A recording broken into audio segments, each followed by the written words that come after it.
There's probably going to be some bad language in this, so you might not want to let the kids watch. What's going on, you pack of bastards? The Winos here with the latest Ultimate Fighter review. Look, this one's been pretty much like the rest of the season. The fight was good, pretty damn good in this one. The rest of the episode, pretty boring. Not much to say about it. I will just say I liked that it opened. You saw Ricky Tercios and Dan Argueta, the fighters from the last episode, showing some good sportsmanship back at the house and showing that they're still friendly and very respectful of each other. That was nice to see. The only other thing really worth mentioning in the entire episode leading up to the fight is I thought it was a little strange of Ortega that he said from the very start he wanted Josh and Brady to fight each other because they're friends and stuff. And I'm like, look, I understand the concept that you're going to have to fight friends, even teammates, sometimes in MMA in general, and especially in this competition. But did you have to want them to fight in the first round? I know it might have just ended up that way, but he said he specifically wanted them to fight in this first round. Who knows? Maybe one could have got knocked out before, or at least let them fight in the finals, even the semi-finals. It just seemed weird to me, almost a little asshole-ish that you're like, no, I want you to fight your friend just because you need to learn that, sometimes you have to fight friends in this. But look, they were just friendly with each other. It's not like they were actually training partners, so it's not the worst thing in the world. They'd rolled together a bit in the past, apparently, but they weren't from the same actual team. But hey, not the worst thing from Ortega. I just thought it was a little weird, a little douchey. But yeah, thought I'd mention that. So rest of the episode, not really worth talking about. It was the same type of stuff. You just saw their lives before, and they both seem like nice guys, but that's about it, really. And then we got to the fight, and the fight was great. Opened up really fast. Brady pretty much sprinting across that cage, landing a big straight right.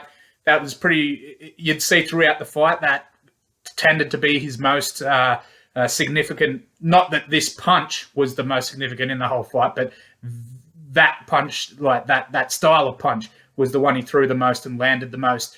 And yeah, landed big straight off the bat and got straight into the grappling. Josh was defending it pretty well to begin with. Even he, with the first clinch, he got double underhooks and pretty much worked a takedown almost, but Brady used the whizzer really well to stand back up. And Josh couldn't really get going because Brady was in his face way too quick and just not letting up. And Brady landed some really good knees in the clinch.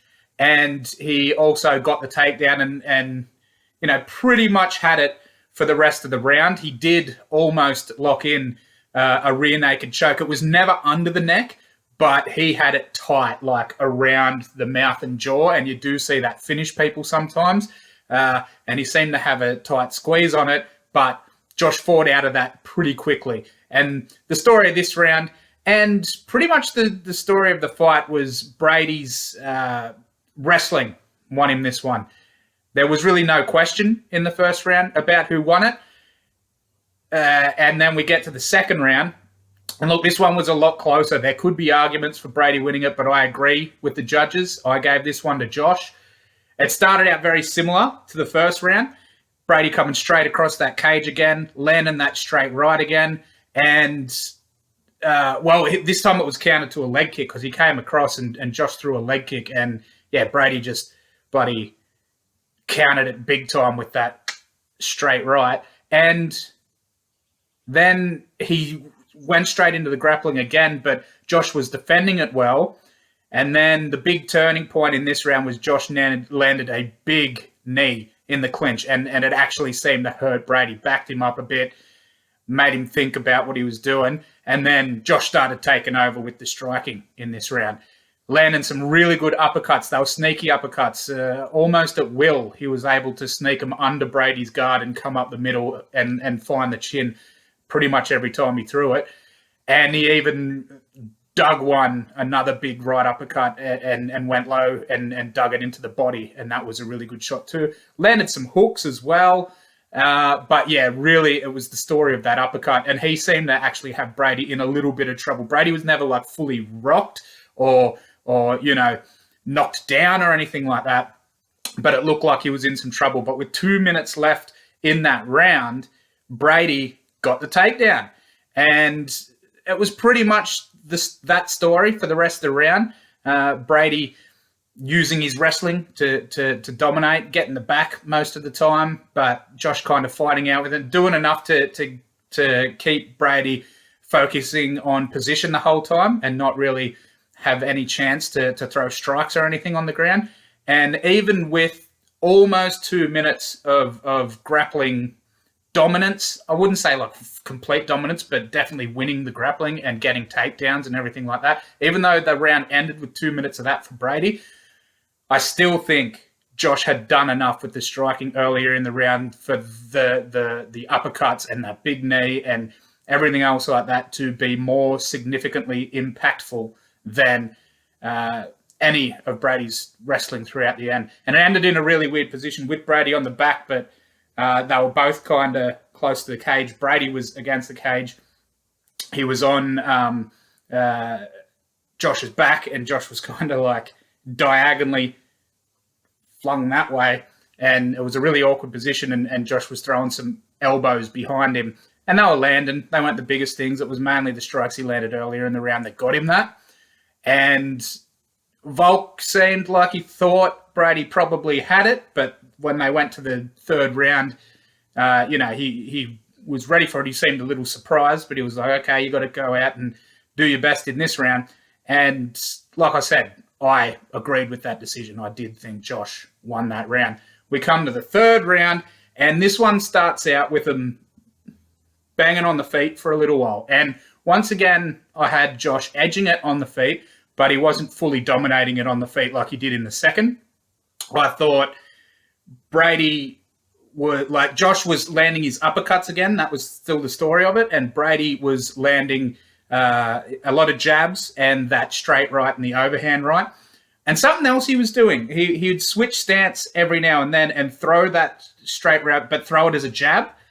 He did that a little in the second round too, and he did it a bit more this time. He wouldn't like stay in a switch stance, but he'd switch stances, throw a jab with his right hand, switch back. And that was pretty effective a lot of the time. His left jab was working well as well. And then his actual power right hands, when he stayed in the orthodox stance, was also working well. But he was getting slightly outstruck, mainly with those uppercuts once again. And the uppercuts were coming as counters a lot of the time in this round. Like, Brady was getting a little lazy with his attacks. Like, he'd kind of get into striking range and just hang there a little too long. And, yeah, opened himself up to those uppercut counters. And this one did kind of change when the grappling got taken into it, and that did happen straight after a head clash. I don't quite agree with Ortega that he thought Josh was just dominating that round, doing everything perfectly, and then the head clash changed the whole thing. And he called it a headbutt. Look, I didn't think it was a headbutt. It was a head clash. Yes, it was Brady moving forward. Brady landed with the harder part of his head on the softer part of Josh's face, and it was him, Brady, moving into it. But it was definitely unintentional. You could say the ref should have, stopped it, like same as you do with a inadvertent groin strike or an inadvertent eye poke, and like give the guy a bit of time and figure it out. But the thing is, Josh got a takedown pretty much straight after that, so he had the advantage. And so he got the takedown. He couldn't really keep it there for long, didn't do anything with it because the whole time he was on top, he was just trying to stop Brady from getting up. And when Brady did get up, he turned it back around, turned it into the grappling.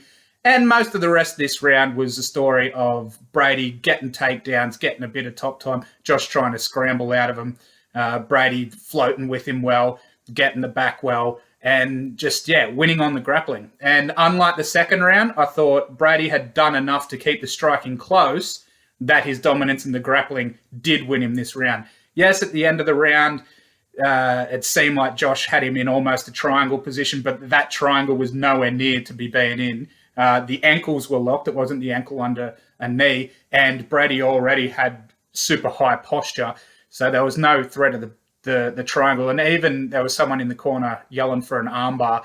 Armbar didn't look like it was there.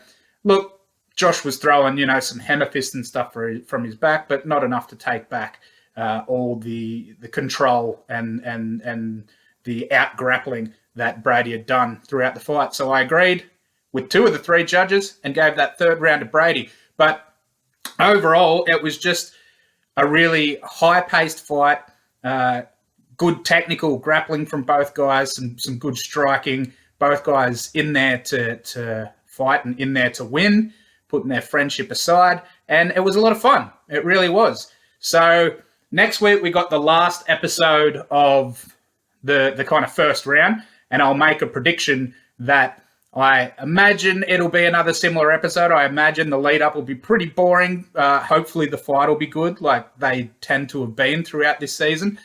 But then after that, hopefully, since we've already been introduced to all the fighters now, hopefully that'll open up the earlier parts of the episode to, have a bit more fun and a bit more tension, and overall episodes can get more interesting rather than it just being all about the fight. But we'll wait and see till next week. And hopefully I'll see you then. I'm the Wino. Catch us later.